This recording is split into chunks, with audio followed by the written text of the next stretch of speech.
Hello guys, जिनकी जंगल की एक और नई वीडियो में आप सभी का स्वागत है। और आज की इस वीडियो में आपको बताऊंगा कि आपको ब्रेक और रेस पेडल को कैसे इफेक्टिवली यूज करना है। जैसे मान लीजिए आप 70-80 की स्पीड भगा रहे हो, आपने ब्रेक लिए, तो जो आगे वाले पैसेंजर होते हैं वो तो सीट बेल्ट लगाए रखते हैं ज़्यादातर, लेकिन पीछे वाले नहीं लगाते। तो उस कंडीशन में क्या होता है कि जो पिछले वाले होते हैं उनका सिर आगे सीट में आगे लगता है, तो वो कंडीशन ना हो और आप ब्रेक भी अच्छी तरीके से ले पाए, उसका सोल्यूशन मैं आज आपको बताऊँगा। तो चलिए शुरू करते हैं। तो ये देखिए, पहले थोड़ा स्पीड इंक्रीज करते हैं अपनी।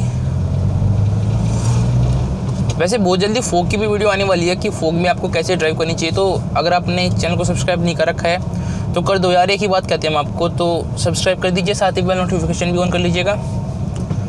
तो चलिए थोड़ा स्पीड इंक्रीज करते हैं। चलो स्पीड क्या इंक्रीज करनी मैं आपको ऐसे ही बता देता हूँ, जो कि तरीका तो सेम ही है। पहले लो स्पीड में बताऊँगा, फिर एक बार हाई स्पीड में करके दिखाऊँगा। तो देखिए 40 की स्पीड है। अब देखना मैं क्या करूँगा, मैं पहले क्लच पे पैर नहीं रखूँगा, मैं सीधा ब्रेक पैडल दबाऊँगा, और वो भी एक साथ नहीं दबाऊँगा। आप देखना कैसे दबाता हूँ। इस तरीके से आपको ब्रेक लेने हैं, 2 बार के में ब्रेक लेना है, चाहे आपकी गाड़ी में ABS हो या ना हो। उससे क्या होगा कि जो ब्रेकिंग डिस्टेंस है वो उसमें ज़्यादा फ़र्क नहीं पड़ेगा, कुछ लगभग उतनी रहेगी, क्योंकि ABS भी यही काम करता है। ब्रेकिंग डिस्टेंस सेम रहेगी, लेकिन जो पीछे वाले पैसेंजर है उनको एकदम से जर्क फील नहीं होगा बहुत ज़्यादा। आपने देखा होगा कि जो कैमरा जिसने पकड़ रखा है वो पीछे बैठा है, और कैमरा इतना ज़्यादा उसका एंगल नहीं बदल रहा, मतलब आपको पता लग जाएगा वीडियो में कि जो कैमरा एंगल है वो इतना ज़्यादा नहीं चेंज हुआ। तो ये तरीका होता है, इससे पीछे वाले पैसेंजर को जर्क भी फील नहीं होता। अगर मैं यहीं पर एकदम से पूरे ब्रेक लेता तो जो देखिए एक चीज़ भी गिर गई, क्या आता था, हेडरेस्ट गिर गया।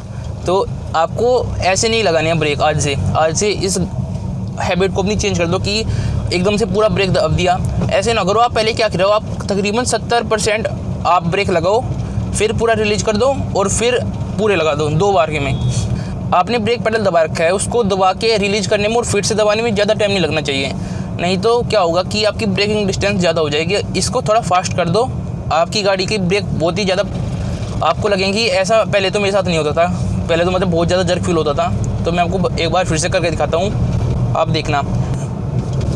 पूरे ब्रेक आप सिर्फ तभी कंडीशन में दबाऊंगे जब आपकी गाड़ी में एक तो ABS होना चाहिए, और दूसरी बात जब आपको बिल्कुल एकदम से रोकना हो, यानी कि कोई इमरजेंसी हो, तब आप पूरे ब्रेक दबाना।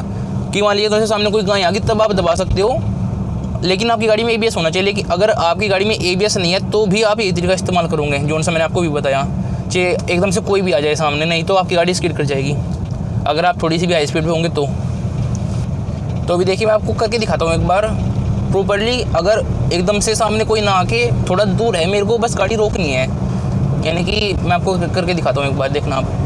पहले थोड़ा स्पीड 60 की स्पीड में करूँगा आपकी बार। ब्रेकर 60 की स्पीड अब हो गई, 60 पे पहुँच गया। मैं आपको ब्रेक करके दिखाता हूँ। फुट मूवमेंट पे ध्यान दीजिएगा थोड़ा।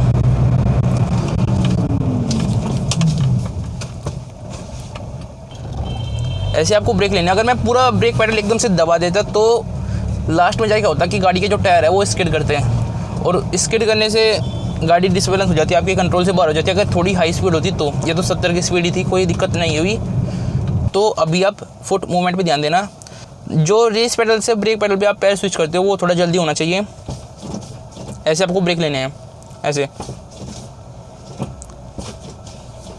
ऐसे आपको ब्रेक लेने हैं। और जब आपकी गाड़ी रुकने की कगार पे आ जाए, यानी कि 20 से नीचे आपकी स्पीड आ जाए, चाहे कोई सा भी गियर हो, तब आप क्लच दबा सकते हो, अगर आप थोड़ा प्रो ड्राइवर हो तो। एक बार और देख लीजिए लाइव कैसे करते हैं, क्योंकि उस टाइम में मैं आपको बताने चक्कर में अच्छे तरीके से नहीं कर पाया था। अब देखना 50-60 की स्पीड है और रोड क्लियर है, बिल्कुल कोई दिक्कत नहीं, पीछे भी कोई नहीं आ रहा है। 70 की पहुँच गई, देखना आप। ऐसे आपको ब्रेक लेने हैं। पहली बार के में आपके 70% ब्रेक लग जाने चाहिए, और जब आप दूसरी बार प्रेस करें तब आपको प्रेस कर ही देना है पूरा, यानी कि गाड़ी रोक लेनी है। जब आप पहली बार ब्रेक दबाओ तो आपको ब्रेक ग्रेजुअली दबाना है, यानी कि आपने एकदम से पूरा पंजा दाब दिया, ये नहीं कि आपको ग्रेजुअली दबाना है। उससे क्या होगा कि जो टायर है वो ग्रिप बना पाएंगे अच्छे तरीके से सड़क पे, और टायर स्किड नहीं होंगे। ये एक प्रो टिप थी।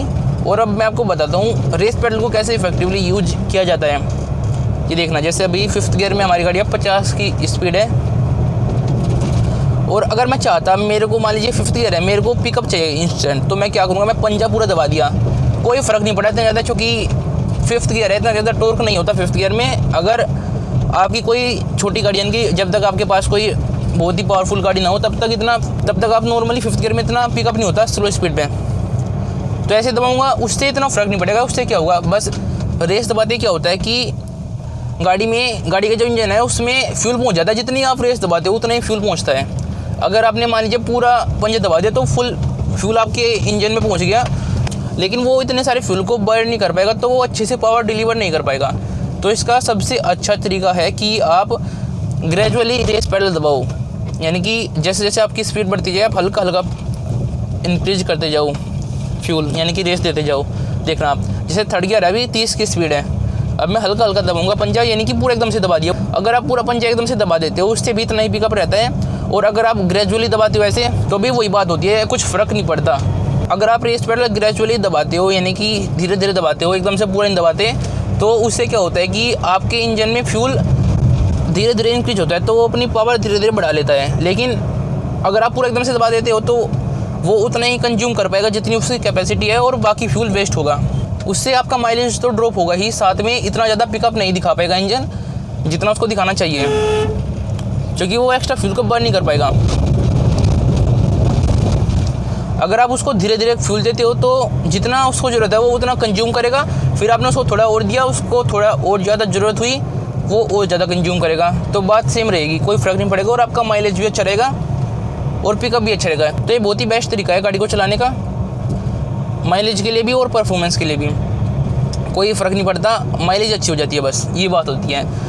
और माइलेज के साथ साथ में आपकी ड्राइविंग हैबिट भी बन जाती है ये, और फिर आपको लॉन्ग टर्म में कोई दिक्कत नहीं होती, आपके गाड़ी का इंजन भी अच्छा चलता है। तो दोनों में ये बात है, अगर आप ब्रेक भी दबा रहे हो तो ग्रेजुअली दबाओ, और अगर आप ब्रेक एकदम से दबा देते हो तो आपका जो ब्रेक पैड है वो ज़्यादा घिसता है, क्योंकि एकदम से वो चिपक जाता है। लेकिन अगर आप ये तरीका फॉलो करते हो जो मैंने आपको इस वीडियो में बताया कि आप उसको दबा दो फिर उसको रिलीज कर दो, तो उसको थोड़ा गैप मिल जाता है ब्रेक पैड को थोड़ा, जिससे वो और अच्छे तरीके से काम कर पाता है और आपकी गाड़ी जल्दी रुकती है, और इतना जर्क भी फील नहीं होता जितना नॉर्मली ब्रेक दबाने पे होता है।